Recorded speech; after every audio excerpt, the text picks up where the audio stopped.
really appreciate the opportunity to come and speak here at EG. We had the opportunity 5 years ago, and now we know if we're not here in 2015, we must have really screwed things up for ourselves. But this was a particularly fun session when Michael invited us.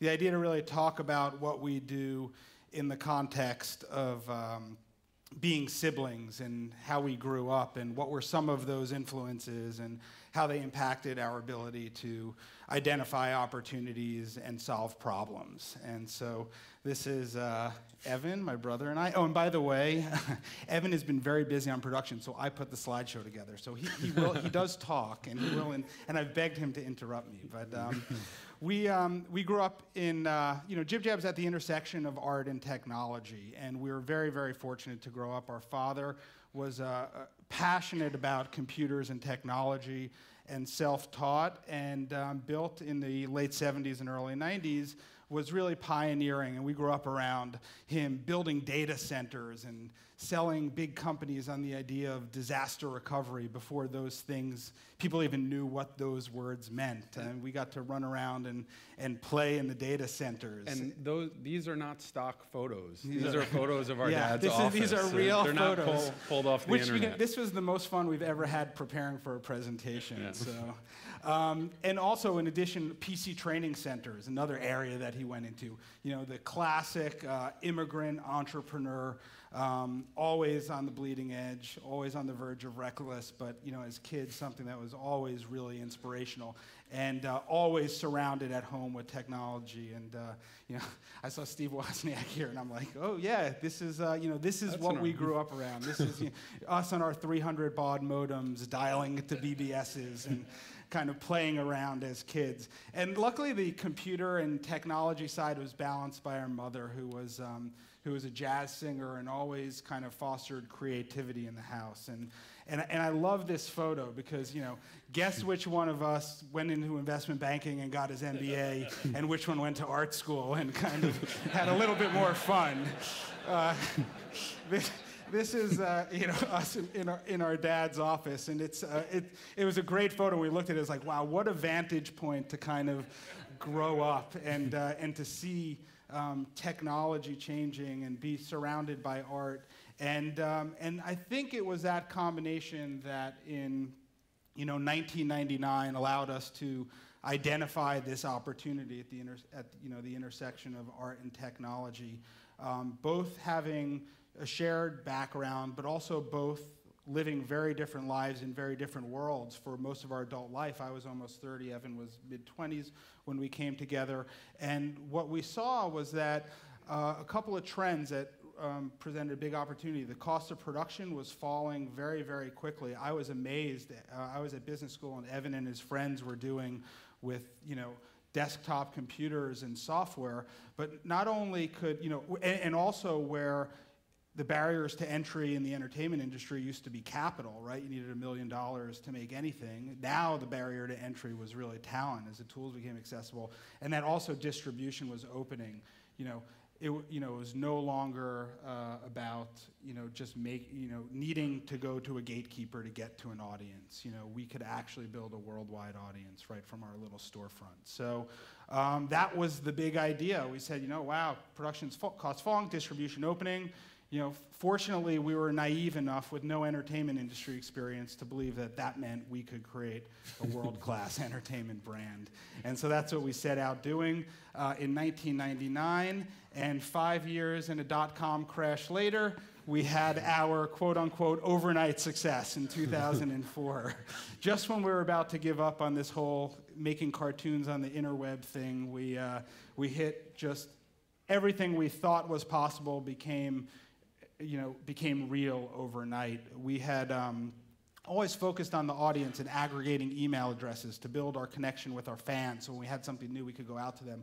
When we launched This Land, over 5 years, we had 130,000 people on our newsletter. One email to those people that was, I think it cost us like $300, wound up triggering a chain reaction that sent this cartoon absolutely everywhere. And don't forget, it was only 5 years ago. That was before YouTube. I mean, that's how new. There was a novelty kind of element to what we were doing with This Land. But the lesson was, what we talked about, our whole presentation at EG last time, was that the audience is the network. It's no longer about the pipe into somebody's living room. It's about the person and their connection to other people and your ability to activate that audience member to actually get more distribution. And so we saw that in spades. It's actually played out now. I mean, the growth of this trend with Facebook and news feeds this is accelerating that fact. And we were two guys when we had This Land, and we just kept going and going, introducing, video after video, all of them, doing 3 to 5 million streams, which is a big hit. But then we learned lesson 2, which was that hits don't make money. Exhausted and on the internet. On the internet, sorry, yeah. It's not like the record or the movie business. Hits don't pay on the internet. And so if you have 3.5 million streams, which if you look at the top 10 videos on YouTube in a given month, 3.5 streams is usually right in the middle of the top 10 videos.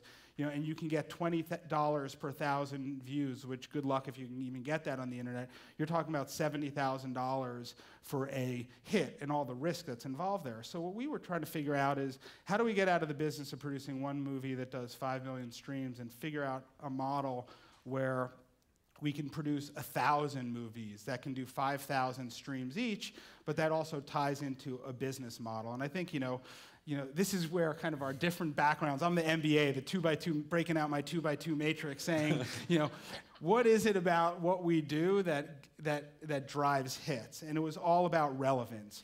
But the problem we had was we were producing things that were relevant to a mass audience, but that had a really, really short shelf life. So the question we asked ourselves, and it was a story challenge. It's not it's a story challenge. How do we create content and stories that are relevant, that can be relevant to different people at different times, as opposed to the election, where it's everyone at once and then it goes away. And when we started thinking about that relevance, we thought about occasions, life events, things that happen to different people at different times, so that we can get some shelf life and we can hopefully have the content be relevant long enough to make a return on it.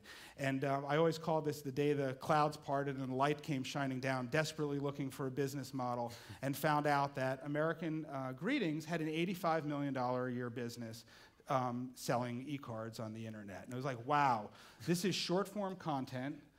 I'll interrupt here and say, when he showed me this, he said, "Evan, I've got it." And he said, "E-cards."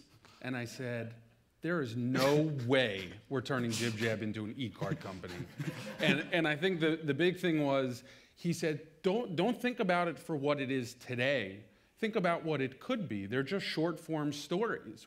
That's what we do. So that was really an eye-opening experience, to say, don't think about what it is, think about what it could be. And then it got very fun very quickly. Yeah, in fact, we didn't let anyone call them e-cards in the company for like a year and a half. There was a jar. If you called it an e-card, you had to put $1 in it. It was and we had to put $5 $5 if we did it. So, but not only that, but we thought there was a bigger trend here. And yes, this is something we can actually do. We can try to build a sustainable business model around. But not only that, thinking about the trends in social media, and that we're living more and more of our social lives online and on places like Facebook, that if you think about there's a much bigger opportunity here to build like a new generation of self-expressions, and that there's actually a big market for that in the offline world. So we have a product called we have a D-card line and Everyday Fun line.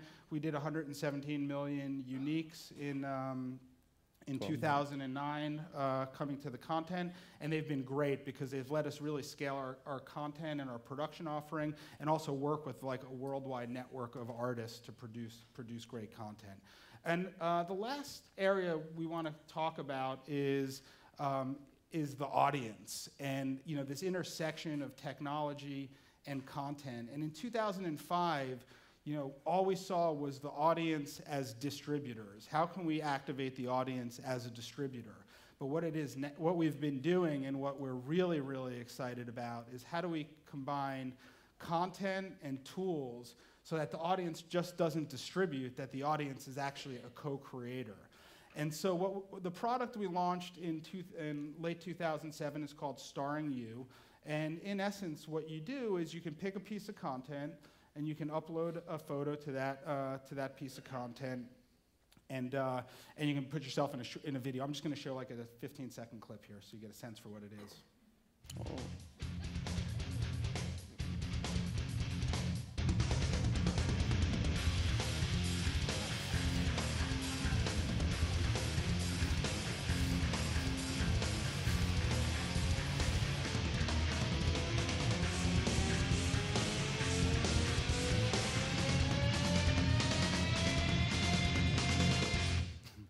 So that's a quick clip of Starring You. Thank you. And the idea is it's really, really easy to do. I mean, that takes 2 seconds to do, and it makes it super, super personal. And in addition to being like fun and cool and novel for people to watch, the interesting thing is from a business perspective is this has turned into an incredible product for us to mitigate the risk. Whereas in this land, we had to like come up with an idea that was so brilliant that one unique thing was going to be relevant to 80 million people. And like, we knew we weren't going to be that brilliant again. And what we did was, this model works so much better in that we create one thing, the audience uses our tools that are tied to the content to turn it into thousands or millions of things, and then each one of those things actually acquires its own small group of people. So in essence, what we're able to do is get the scale of a mass audience by aggregating lots and lots and lots of little audiences. And it's just been completely a huge hit for us. This is to give you a sense for, I mean, you know, personalization is a multiplier. And for us, we have 26 templates in our library. People have turned those into 34 million unique instances of those templates that have then been viewed 248 million times. So it takes risk out of the system. For us, it gives the user the ability to inject a high degree of relevance into the content, higher than we could ever make to produce one linear thing, and it gets us as a company the huge scale. And I think right now we have over 95 million heads that have been cut by users and are sitting in our database. So it's a We always say it's bigger than New Jersey, yes. where we were born. It's actually 3 Californias. Yeah. So that's Starring You, and just quick shout out to our team. You know, it's brothers, but it's not. You know, we have a great group of team that helps us. And the challenging and fun part is getting artists and technologists to work together to try to think of new experiences, because you've got the right side of the brain and the left side of the brain, and it's a challenge, but when you get it to work, it's absolutely fantastic. And they're all working, you know, for our mission, which is just to help people share laughs. And that's something Evan and I have been doing for a long time, to each other. So thank you so much. Appreciate it. Yeah. Were there any questions? I mean, we have. Can you show the one of Mike and Nina? I don't think it's on. It's not in our slideshow, but no. Oh yes. Our business. Great question. Thanks. So our business model now is a freemium model. So we have a lot of free content on the site, like the ski video is free. But if you want to send e-cards, those are member exclusive, and it's $12 a year for our membership. So, and we also sell digital downloads. You can buy a digitally rendered version of your Starring You video, and we sell a line of personalized hard goods. So you can buy gifts with personalized imagery on it as well. I can't believe you guys didn't show some of your best videos. So, which one? When Rick and Sandy get started, I'm going to go backstage and call up the one that Amy Tan made for us. Oh, great. Okay, And yeah, we'll play it after Chippendales? Sandy. Cool. Thank you. Thank you. Thanks.